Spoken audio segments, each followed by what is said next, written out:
इसमें सबका स्वागत है। आज हम जानेंगे एयरटेल के एक नए बड़े एक्विजिशन के बारे में जिसके बारे में कोई बात ही नहीं कर रहा है और जो बहुत बड़ी डील हो सकती है। आज हम बात करेंगे एयरटेल के OneWeb के एक स्टेक लेने में।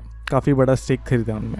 OneWeb क्या है, क्यों है, ये सब पहले जान लेते हैं। OneWeb एक लंदन हेडक्वार्टर्ड कंपनी है जो सैटेलाइट कॉन्स्टलेशंस बनाने में काम कर रहा है और ये सैटेलाइट कॉन्स्टलेशंस इंटरनेट प्रोवाइड करेंगे हमको जो धरती पर रह रहे हैं। तो ये स्पेस से इंटरनेट प्रोवाइड करेंगे, काफ़ी फास्ट और काफ़ी लो लेटेंसी वाले हैं। ये एक घर टाइप दिखने वाले सैटेलाइट्स बना रहे हैं जो ऐसे बताया जा रहा है कि 150 kg के आसपास वेट है उनका। अब इससे पहले OneWeb के इन्वेस्टर्स काफ़ी बड़े बड़े थे, जैसे Qualcomm, virgin group, SoftBank, Airbus, ये सब बड़े बड़े इन्वेस्टर्स थे इनके पास। इनके प्लान था कि 650 सैटेलाइट्स लॉन्च करना है 2020-2021 के आसपास और उसके बाद और 1972 और उसके बाद रिसेंटली कुछ 40,000 वगैरह ऐसे कुछ ये नंबर्स चेंज होते जाते हैं उनके नंबर ऑफ सैटेलाइट्स के।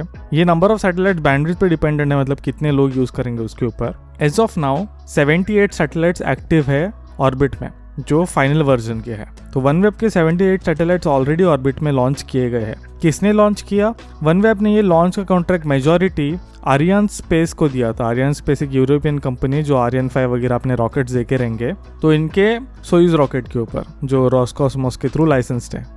इन्होंने कुछ लॉन्चेस वर्जिन ग्रुप को भी प्रॉमिस किए थे उनके एयरप्लेन लॉन्च रॉकेट के लिए वर्जिन ऑर्बिट को, पर अब देखेंगे कैसे जाता है। मार्च 2020 में इन्होंने बैंकरप्सी फाइल की कि इनके पास पैसा नहीं है, पैसा खत्म हो गया जो फंडिंग मिली थी और ये कंपनी बेसिकली सेल को चली गई। तो फिर ब्रिटिश गवर्नमेंट और एयरटेल और कुछ लोगों ने मिलके इसमें $1 बिलियन इन्वेस्ट किया। अब एयरटेल का स्टेक फिलहाल 45% ऑफ OneWeb है और ब्रिटिश गवर्नमेंट जो है यूके की वो 45% ओन करती है, बाकी 10% पता नहीं। तो ये हुआ और ये ऐसा नहीं है कि एयरटेल ने फर्स्ट टाइम इन्वेस्ट किया है। मैंने कुछ ओल्ड आर्टिकल्स पढ़े काफ़ी सालों पहले के, जब ये एयरटेल के इन्वेस्टमेंट का पता चला है तभी भी काफ़ी पैसा इन्वेस्ट किया उन्होंने। और यही नहीं, रिसेंटली जो इसरो का कॉन्फ्रेंस हुआ था इन स्पेस के लिए, उसमें सुनील मित्तल आए थे, तो उन्होंने तभी हेल्प वगैरह मांगी है इसरो से कुछ चीज़ों के लिए।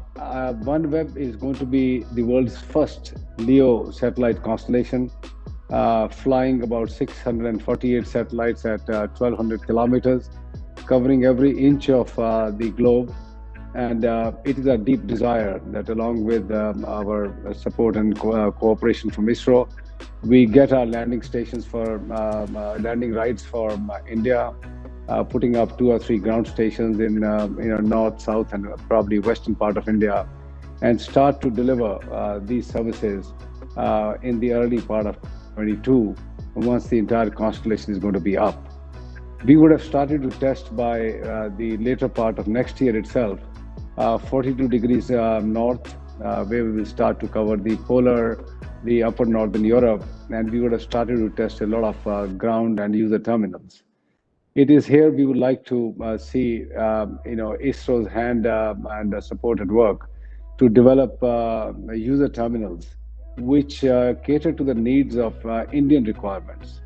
As we are all aware, India needs affordable rural broadband connectivity, and we also very clearly know that reaching fiber or even terrestrial radio in some parts of तो ये बहुत बहुत बड़ी चीज़ हो सकती है। मुझे पता नहीं क्यों लोग इसे इग्नोर कर रहे हैं। मतलब अपने जो इंडियन टेक यूट्यूबर्स है, जियो ज़रा पाव भी हिला देते तो एक पूरा वीडियो बना देते उसके ऊपर। मे बी ये वीडियो देखने के बाद कुछ बनाए, मेंशन ज़रूर करना कि क्यों बड़ी बात है।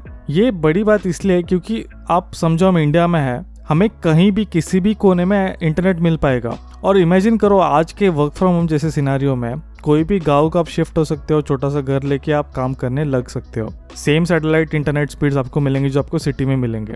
ये मोस्टली सेंस विलेजेस के लिए ही करता है क्योंकि इसका एंटेना रहेगा जो आपको घर के बाहर वगैरह लगाना पड़ेगा। अब एग्जैक्टली काम कैसे करेगा वो हम देखेंगे, पर ये एक रिस्की बिजनेस है। मतलब इससे पहले एयरटेल और भारतीय और ये यूके गवर्नमेंट के इन्वेस्टमेंट से पहले काफ़ी सारे बिलियंस ऑफ डॉलर्स इन्वेस्ट किए गए थे। अब उन्हें काफ़ी कम रिटर्न मिलेगा। सॉफ्टबैंक का ही ले लो, सॉफ्टबैंक का शायद ये फर्स्ट फेलियर होगा, या हिंदी में बोलो तो फर्स्ट टाइम इनका पोपट हुआ रहेगा ऐसे।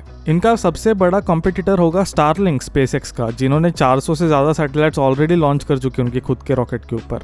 और वो फुल फोर्स में आगे जा रहे हैं इम्प्लीमेंट करने के लिए। स्टारलिंक ने इनफैक्ट अमेरिकन जो डिफेंस फोर्सेस है उनके साथ एक डील शेयर की है जिसमें एक स्पेसिफिक अमाउंट ऑफ बैंडविड्थ यानी स्पीड वगैरह और डेटा वगैरह उनके लिए सेपरेट रखा जाएगा उनके डिफेंस फोर्सेस के लिए। इमेजिन अगर एयरटेल ऐसे कुछ अपने डिफेंस फोर्सेस के साथ करता है, इंडिया के डिफेंस फोर्सेस के साथ, इससे वनवेब का फायदा होगा ही, प्लस इंडियन आर्मी और Indian air forces defence forces का फायदा होगा क्योंकि हमेशा कहीं भी दुनिया में कम्युनिकेट कर पाएंगे एक दूसरे के साथ। इसका पोटेंशियल बहुत ज़्यादा है, शिपिंग एयरलाइंस वगैरह बहुत ज़्यादा है। अब ये बहुत डिपेंड करता है एयरटेल कैसे एग्जीक्यूट करता है इसे। स्पेस में सब कुछ महंगा होता है और मैंने ऐसे सुना है जो 650 सैटेलाइट्स का है उसका काफ़ी सारा बैंडविड्थ ऑलरेडी लाइसेंस हो चुका है कुछ कंपनीज को, तो एयरटेल को इस 650 में से मिलेगा या नहीं वो पता नहीं। और एयरटेल ऐसा लग रहा है मोस्टली अपने अफ्रीकन नेशंस वगैरह वहाँ टारगेट कर रहा है। एयरटेल दुनिया का सेकेंड लार्जेस्ट टेलीकॉम ऑपरेटर है और वो पूरे दुनिया भर उनका नेटवर्क है, तो वो पूरे वर्ल्ड को भी उस कॉन्टेक्स्ट में देख रहा है। तो ये कैसे एग्जैक्टली एग्जीक्यूट करेगा एयरटेल के ऊपर बहुत आता है क्योंकि 1 बिलियन इन्वेस्टमेंट भी उतना बड़ा नहीं लग रहा है मुझे पूछो तो।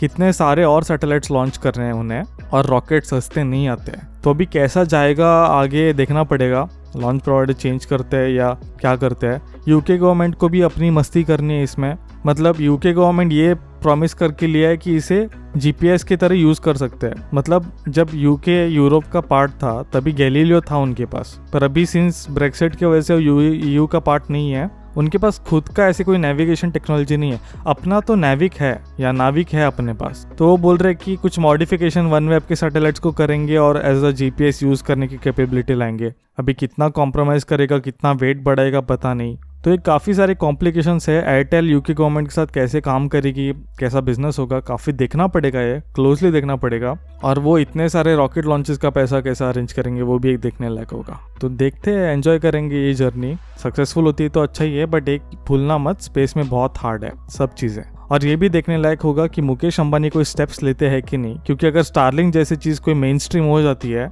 तो फिर ये सेल्यूलर नेटवर्क्स का क्या। तो देखते हैं, शायद जियो स्पेसएक्स को अप्रोच करे इन्वेस्टमेंट के लिए या कोई इंडियन कंपनी में ही इन्वेस्ट कर दे, देखते हैं। तो बस ये काफ़ी इंटरेस्टिंग था जो किसी ने कवर नहीं किया था मेन स्ट्रीम में, तो मैंने सोचा कर लूँ। ज्ञान की गरीबी सबसे बड़ी। जय हिंद, जय भारत। इस वीडियो के प्रोड्यूसर्स थे कार्तिकेय देवाल, वुटला चैतन्य, जयम शर्मा, रोहित सुवर्णा, हरमन संगन, नारायण प्रसाद, सुमित रंडाड़े, हिमांशु शंकर, गौरव बजाज, गगनदीप भाटिया, संदीप रामकृष्णन, वैभव त्रिवेदी, भैरव हजारिका, सचिन यादव, कुशवी मेहता और आकाश पाटिल, सब मेंबर्स को शुक्रिया।